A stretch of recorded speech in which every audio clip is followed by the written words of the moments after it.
Hello again. I'm still in Jenkintown today, and previous customer, they did the windows and a door with us 2017. That sliding door in there, he was telling me all kinds of stories about it. So the mailman opens it to put stuff in there, and every time he opens it, tells him, man, this door feels so good. That's the best sliding door in the whole neighborhood.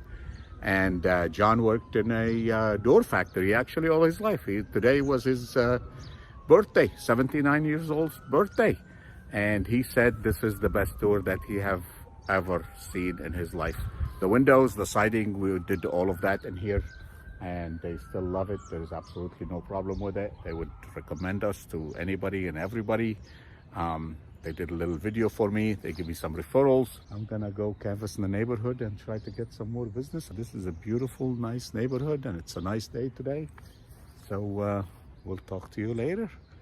Enjoy the rest of the day.